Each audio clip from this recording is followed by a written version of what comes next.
Ja milujem tieto večer. Ja by som to nevymenila za nič na svete, za žiadnu kačku, ani chlebík s masťou. Strašne si na tom vždy pochutím. Najčastejšiu otázku, ktorú väčšinou dostávam od prevažne dievčat, jak sa stravujem pred tréningom. Inak sa stravujem pred tréningom, keď mám kardio dni, čo ma čaká zajtra. Som v práci do nejaké 2:30, začínam o 6 ráno. Mám tam 6 tréningov, v polovici ma čaká kardio. Väčšinou, keď mám kardio, tak sa snažím byť nalačno a odbehať si to úplne skoro ráno, ale zajtra mi to teda moc nevyjde, takže mám kardio až po 3 dievčatách. Ráno, keď stanem, si dám kávu, potom si dám v práci ďalšiu kávu. To sú moje. Na kávach som veľmi v deficitové dni, čo mám, keď mám kardio. Potom si vlastne dám jeden tento kotič a potom zostanem už do toho behu úplne že nalačno, aby mi vytrávilo, než začnem behať. Keď si odbehám, mám tu nachystaný rýchly sacharid, to pôjde ako prvé, to bude hrozno. Potom si dám proteín. Tým, čo majú citlivé trávenie, odporúčam nerobiť túto kombináciu. A vlastne potom, keď budem mať tie posledné 2 tréningy, mám tu 2 takéto opečené toastové chleby tmavé a v tom mám vlastne tento proteínový syr, inak ten vám ukážem, je úžasný, dá sa kúpiť, no možno aj na Slovensku, ale väčšinou ho kúpujem v Čechách a k tomu mám rajčiny. Za mňa to je ideál, aby som nebola hladná, ale udržala som si super deficit. Keď dojdem domov z práce, tak si potom už dám normálne jedlo, akože mäso, rýžu, také komplexné, ale vlastne do tej 2:30 budem len na týchto jedlách, čo je málo kalórií. Nejakých 300 kalórií tam počas dňa vychodím, 600 kalórií odbehám, preto není pre mňa problém mať 600-500 kalórií deficit na konci dňa, čiže ten deň chudnem.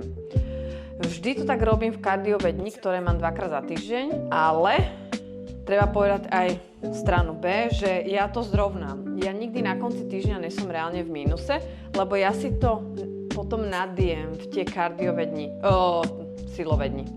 Keď mám napríklad tréning nôh, zadku, predné stehna, chrbát, ramena, vždy tam som vlastne v kalorickom surpluse. Ale na konci týždňa reálne som na nule. Dnes som napríklad mala zadok, som cvičila a tam už tá večera v tých zadkových dňoch vyzerá úplne inak. Mám tam pripravenú večeru tuňakovú pomazánku, zeleninu, je tam aj ten syr, potom si opečem vlastne hrianky, na ktoré si budem dávať tuňakovú pomazánku a jak druhú večeru si zvolím tento skyr. Není to nič ťažké, je to úplná rýchlovka, že proste šupnem si jeden jogurt, je dobre hustý. Všetko som si zajebala. Potom na vrch si dávam vždy väčšinou ovocie. Najradšej mám asi to hrozno, ale nevždy sa mi to pošťastí ho mať. Tofe ochucovadlo. Fluff Drops musí byť v našej domácnosti vo veľkom, do všetkého. Toto myslí ďalšia pecka, tiež to kupujeme v Čechách, ale určite sa to dá zohnať aj u nás. Napráskam tam 40 gramov, inak je to skoro sama čokoláda. 40, 50, nevadí. To sú dni, kedy mám plus. Šupnem si na vrch ten druhý jogurt. To si väčšinou chystám dopredu, ale ono to je naozaj, že robota na, ja neviem, 10 minút. Takto istak sa dá napríklad, že si pripravíte aj raňajky na zajtra do práce. Nachystáte si to deň predtým večer, nahádžete to do chladničky, ráno než idete do roboty si to poberiete. No mne by sa to ráno nechcelo chystať. Ráno stávam 4:30. Ja nebudem stávať po 4:00, aby som si nachystala raňajky, keď takto to viem zbúchať naozaj, že za pár minút večer. Nikdy nešetríme. Ovocím nikdy nešetríme. Mám potom variáciu, že dám si večer, si dám slané a úplne, že na tú poslednú večeru, na tú druhú, už si dám sladké. Potom idú samozrejme chrumky a nanuk. Vždy tam mám na to ten kalorický priestor urobený. Deficitové dni volím v kardio preto, lebo tam na tréningu spálim najviac kalórií a vôbec to nepocítim, že mám deficit a je to pre mňa také, že ja ani neviem, že ho mám, tak je to taká super cesta, že môžem mať deficit. Kebyže ho mám v silový deň, to by som veľmi pocítila, lebo v silové tréningy, keď mám, tak oveľa viac som hladná. Ja nenaštartujem takéto cyklicky, mám hlad každú hodinu a pol a takto. Keď si nedám to prvé jedlo a oddialím ho, tak na mňa ten hlad nestihne prísť. Ideál, keď si dám ešte 1-2 kávy, toto úplne oddiali. Aj napríklad 10 hodín ja som ešte nič nejedla. Odbehám, začnem tieto jedla a ja už do večera môžem jesť a jesť úplne normálne. Len ja tým, koľko som si nadbehla, že som začala to jedlo až napríklad o 11, tak úplne všetko mi vychádza a potom si môžem takto dopriať tie silové dni, keď mám takú veľkú chuť do jedla. Ničom sa neobmedzovať, ja si môžem dať čokolády, a všetko bude vychádzať. Čísla budú tak, jak byť majú a tá forma bude vždy super. Čaká ťa nejaká veľká oslava, ideš na svadbu, alebo ty máš svadbu a chceš si proste na nej dať všetko, však to je normálne, že si tam chceš dať všetko, aj si tam všetko daj.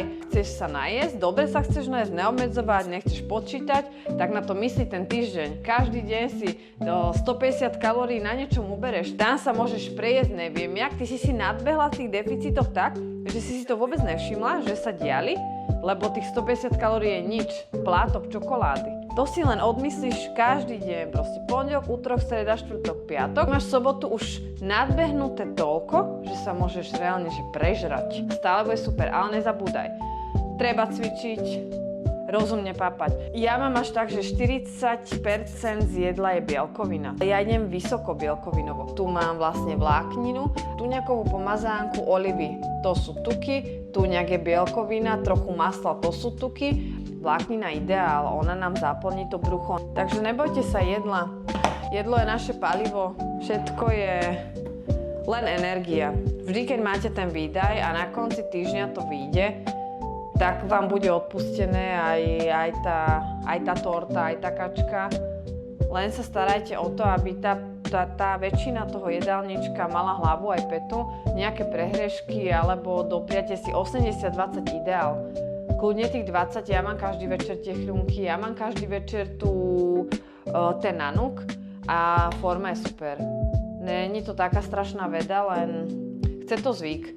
Čím viac to budete robiť, tak tým skôr si to osvojíte a za chvíľu vám to je úplne prirodzené. Všetci tak fungujeme, u nás celá rodina, aj malé deti a milujeme celú tú stravu, všetko je to chutné, dá sa to urobiť.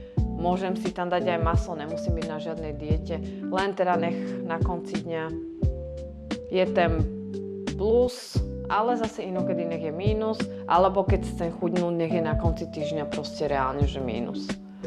A všetko bude fungovať. Vypadne už.